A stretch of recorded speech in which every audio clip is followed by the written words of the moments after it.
In this video, we will talk about Google Ad Assets, why they are so good, and how to create them. Ad assets are small content pieces in your ads that make your ads more informative and more attractive to users. To maximize the performance of your responsive search ads, Google Ads selects which additional assets to show in response to each individual search on Google. For that reason, it's a good idea to use all the assets relevant to your business goals. Before we move on into each individual asset, I have to tell you that not all assets are shown all the time.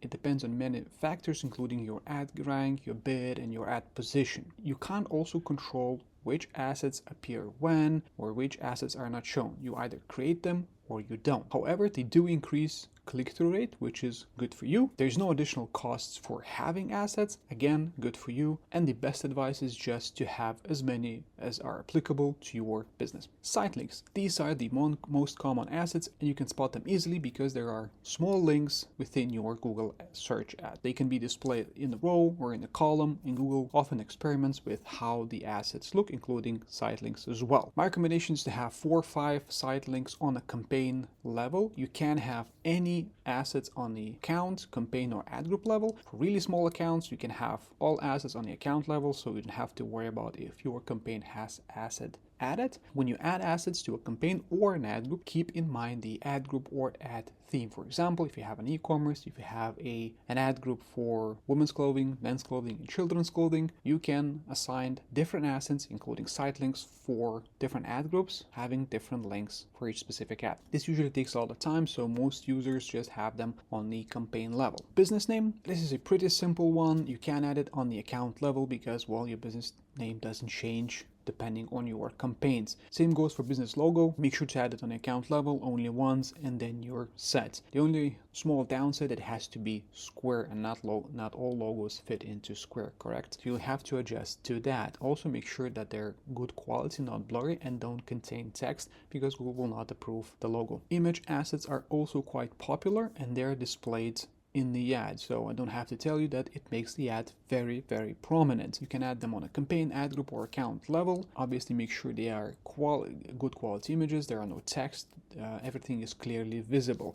Of course, there are more requirements for images. You can read it in a Google policy. But as with sitelinks, try to cater the images to your campaign or an ad group theme. Now, lead form in the ads are not as often used as, for example, images. This is the asset that allows to have a lead form right in the ad, and people can fill out this form. I didn't find any examples, but it looks like this. You have an icon and you have a call to action and description. Once people click on it, they see the form, they fill it out, and you can have those leads. Everything happens within search results, and that's the upside. People don't have to go to your website. Now, the downside is that, first of all, you have to export the list of leads into CSV or connect to your CRM, which again, not all companies have, and exporting leads every month to CSV and working them, it sounds like a daunting task. Also, the form doesn't have a lot of customization options, so if you do have a strong brand colors or style, this might not be a good fit for you. However, you're welcome to test it. Callouts, as you can see here, they usually blend with description, so it seems there's one long description with short sentences.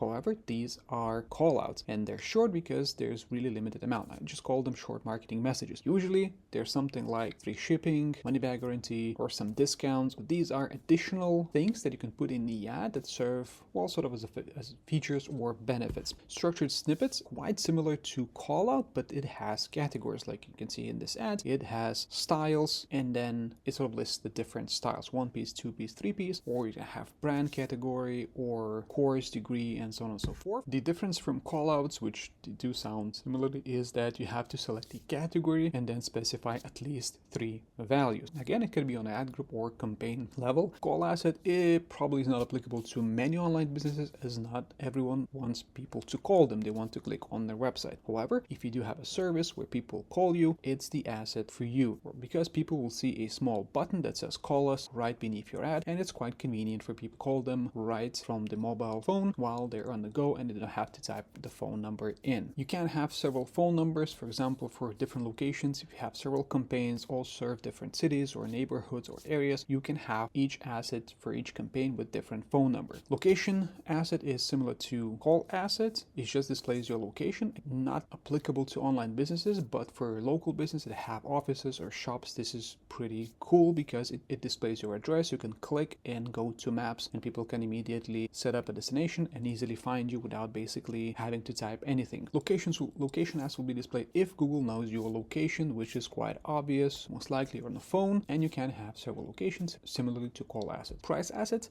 this is pretty cool because it allows you to market your prices or your plans. If you have anything to do with subscription business, you can advertise your plans within the ad. If you click more here, you will see additional plans. Sometimes the plans displayed on the ad. Again, Google does change how the asset is displayed, but this is cool because you can immediately show off your plans and people can click on a specific plan and just go to the pricing page, which eliminates all other clicks if people just want to buy the product. You can have a free plan here as well. You can have up to 8 cards with prices. Well, it is advisable to link directly to the specific price, but either a pricing page with all the plans or products or a specific plan or price. Now for the app assets, well, first of all, you have to have an app. Not many companies do, but I couldn't find the example, but it just shows the install app button beneath the ad. Again, pretty convenient for the user if they're looking for an app or looking for a service and that service or product has an app, so they can click on a button and instantly download the app and then use it. And the last one is promotion asset, probably one of my favorites. You can have a specific promotion displayed right in your ad, specifying the discount and the occasion. So this makes your app pretty prominent compared to others.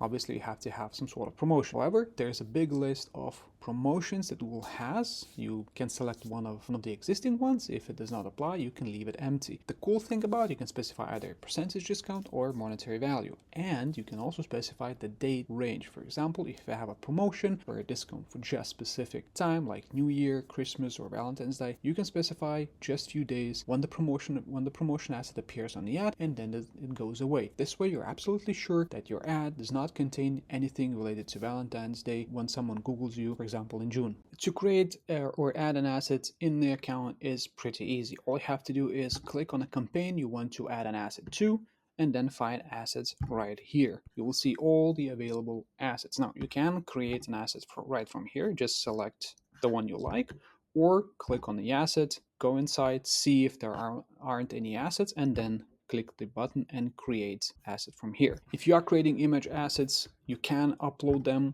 or you can use your website or any link to sort of pull the images from that website and then select them. If you do upload the images, make sure they're obviously good quality, but once you select them, check how Google cropped the images. So you can click here and then you can move around this for 2 different image formats. So this is important because sometimes Google will crop it different from the way you want. For example, if you can crop it like this, but maybe you want it like this. Once you select all the images that apply, click save, and the images will be added to your campaign. If you have assets created, for example, Sitelinks, you can use existing ones. So you don't have to recreate assets for each campaign. You only have to create asset one time, no matter what asset it is, and it will be always available. There are 2 assets I haven't mentioned. These are still in beta, but there's a headline and description assets. I'm not sure whether they will be left, so we will decide to keep them. And the other reason, they're quite limited in how they use. The only use case I thought of is similar to promotion assets when you add a headline for a limited availability where you want to change the existing headlines to the new one. For example, again, some kind of promotion for a limited time. You don't want to edit the ad, then you can use the headline or description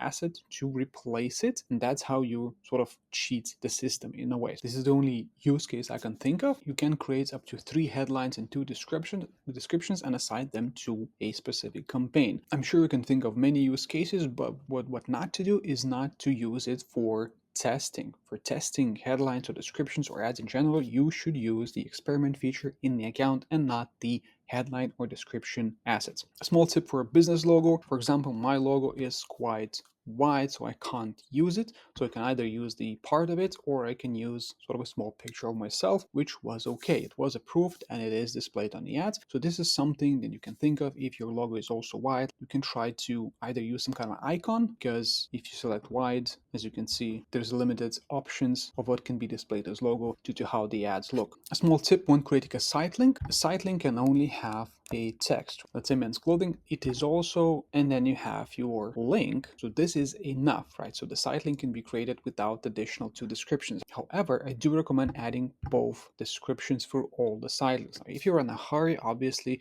just use at least this. I mean, this is mandatory, so you have the site link text and the link, but definitely come back later and create and add description lines, because if it will be shown, the site link will be just bigger, meaning your ad text will be more prominent on the search results. After your campaign is created and you have some clicks, you will want to see how your assets are performing. When you come back to the all assets, it will show you statistics, clicks, impressions, conversions, and cost. Now the clicks are not on the assets specifically. It's clicks on the ads that had these assets on while it was shown or while it was clicked. So don't confuse that.